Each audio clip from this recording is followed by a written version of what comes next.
Hello, everyone. Welcome. My name is Alejandra Acosta. I'm a policy analyst at New America, and thank you for joining my session, Communicating Predictive Analytics Findings Effectively and Ethically. I hope that what you learned today is applicable to your work. I believe that this can be helpful for anyone working with predictive analytics directly or indirectly. So this can be people in institutional research, folks in student affairs, or folks who work in institutional technology or ed tech more broadly. I won't take too long with introductions, so let's just get started with what we have to learn today.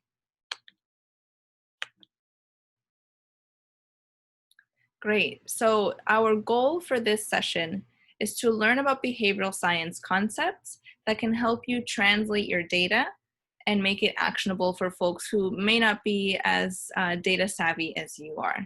And so what I imagine is for folks who have access to predictive analytics findings through early alert platforms or otherwise, these concepts can help these people communicate that data to students, faculty, and staff. And more importantly, we want to make sure that how we communicate this is not only effective and gets people to do something, but that it's communicated ethically so that we minimize harm done to the people that we're sharing this with. So that is the goal for today. And I'll get started before anything with an exercise that you can do to put us in the shoes of a student and really feel why this is important.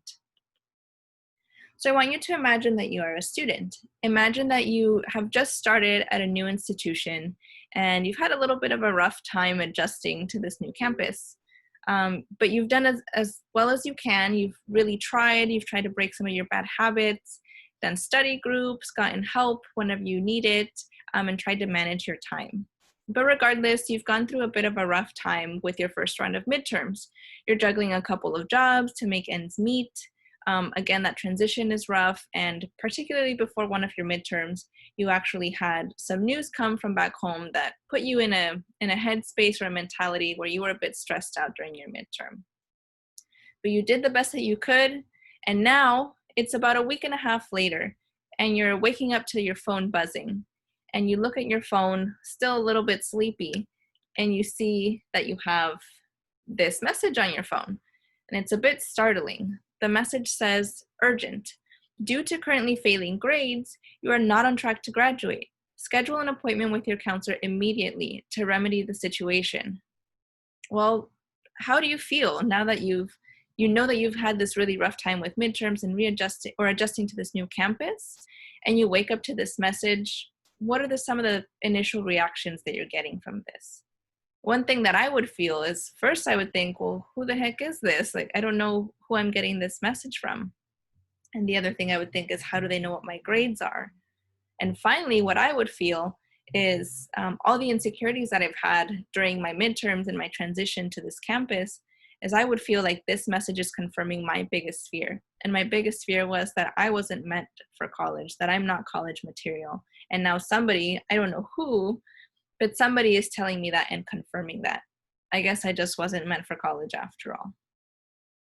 And so the purpose, stepping out of our student shoes, the purpose of this visualization or exercise is to make us see what some of the consequences are of communicating data and predictive analytics findings to students without being careful, ethical, or intentional about it. It can have some pretty scary consequences for students, and it can hinder some of our efforts and some of the reasons why we even implemented predictive analytics to begin with. So now that you have kind of felt that and see why this is important personally, let's get to some of the other reasons why communicating matters. And I think that this seems pretty intuitive, but I do want to name why it is that we want to be really intentional with how we communicate, and specifically how we communicate predictive analytics findings or other data. So first, this matters for student success. Predictive analytics, data, data infrastructure and technology, all of that was implemented to help students graduate and to help students be successful and meet their potential in higher education. And so, you want to be able to communicate this in a way that helps students meet that end goal. It also matters for making data actionable.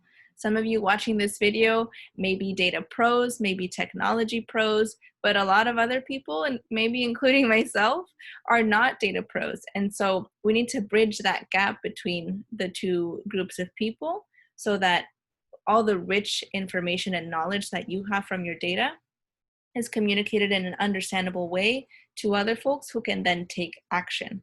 And in the end, that's what the data was for. This also matters for an institution's investment. So there's a lot of time and a lot of effort and a lot of money that is invested in an institution's data infrastructure, in predictive analytics, a lot of money spent on training and with vendors. You want to make sure that that is not taken for granted and that you take full advantage of those tools. And finally, our communication matters for educational equity. As I said that I would feel if I read the text message that we saw in the previous slide, I would feel like I wasn't college material, and I might even feel later on in my college journey that I want to drop out of college. So how we communicate data and predictive analytics findings to students matters for educational equity, because certain student groups, like first-generation students, low-income students, students of color, returning adult students, all of those groups of students can feel like they may or may not belong in college, and how we speak to them about their progress in higher ed through data points is really important. So now to the good stuff, what we're all here for, the science behind communicating. So first I want to point out that the concepts that I'm going to present are a part of two larger subjects in science. And the first one is behavioral economics. This is a subset of economics, but behavioral economics is different in the sense that it assumes and knows that students are imperfect and completely irrational people. So how we make decisions is not always, we're not always the best at making decisions. We have a lot of things affecting how we make decisions, such as our options, timing, the pressure we feel, other influences. Behavioral economics takes all of this into consideration and has concepts that help our imperfect, irrational brains make better decisions. On the other hand, social psychology looks at how an individual is a part of greater society and what that individual means and how they identify as a part of a bigger group. So for example, social psychology can tell us things about how a person can react to situations if they are a part of an underrepresented group. So one really common concept from social psychology is stereotype threat, in which someone feels like they're gonna meet a stereotype, such as a woman performing bad on a math test. This is a concept, stereotype threat is a concept that looks at how the individual identifies as a greater part of society. So bringing these two together means that we can create messages that are effective and helps the irrational human make a better decision and lead them to success. But the social psychology part gives us the ethics of it. How does somebody interpret our message as a member of a group in society? And so bringing these two together helps us create an ethical and effective message, and an easy way to create messages that will bring our predictive analytics data findings to students in a way that is as minimally harmful as possible. So now I want to show you a few concepts that will help you make an effective and ethical message. And I just want to note that messages about predictive analytics findings, data, and other technology really can come through in various platforms, but here I just have a screenshot of a text message. And the text message here comes from New America University, or New America U, and it reads, "Hi Ale, finals are coming, but it may not be too late to improve your grades. Tutoring can help. 60% of your peers found sessions at the tutoring center helpful. Sign up here." And there's an imaginary link. And so what is good about this message, first and foremost, is that it's personalized. So you see the first sentence is, "Hi Ale, it's directed to me." And I know that it's for me, and hearing my name or reading my name makes me feel a bit closer to the messenger and more likely to respond. The other thing is that this message is tailored to my situation. If we're using predictive analytics, the advisor, the counselor, or the technology platform used to send this message sent me this message to me because there was something going on in my data showing that I was maybe struggling a little bit. This isn't a mass message to the entire student body about how there's a tutoring center. Another reason why this is a good message to send about a predictive analytics finding is that it's timely. So similarly to how this message is personalized to me, this message is personalized to the timing that is relevant to me. So you see in the second sentence that it says, finals are coming. So, this is not sent to me, this reminder about the tutoring center is not sent to me randomly in the semester. It's sent to me at a time where I may be struggling and there's a pivotal point coming up, and that is finals. And so this message is relevant to me now, and this timeliness actually makes it more likely for me to take action. Another really important point about this message is that it's both realistic and positive. And so we want to find this balance, again, this behavioral economics and social psychology balance to make an effective and ethical message. This message could easily tell me it's not too late to change my grades. But if we think about it, that may not actually be true. This will likely depend on a lot of actions that I take, but it also may depend on my specific professor's policies. And so saying it may not be too late to change my grades is the realistic part of this message. The positive part is the part where it's telling me you can change your grades. If you are struggling right now, this is not the end all be all. This is not your fate. And so this little phrase, it may not be too late to improve your grades, gives me some sort of kind of hope that I can make a change in my situation, but also reminds me that I need to be aware of some other things that could limit this potential success come finals week. And another really important thing about this message is that it's interactive. So at the bottom, there's a link that I can click on my phone that will send me directly to the page that can have me sign up for a session at the tutoring center. We have to imagine this a little bit because, of course, this is a screenshot. But the moral of the story is that this message makes it super easy for me to take action. It doesn't just tell me, hey, you should go get some tutoring because that'll be helpful to you. Then I have to remember to go look for a place to make an appointment. Then maybe I'll forget. Then I have to go look for it. Maybe I don't even know where I can make that appointment. This message is good because it makes it super easy for me. The link is right there, and all I have to do is tap it. And finally, this message is brief.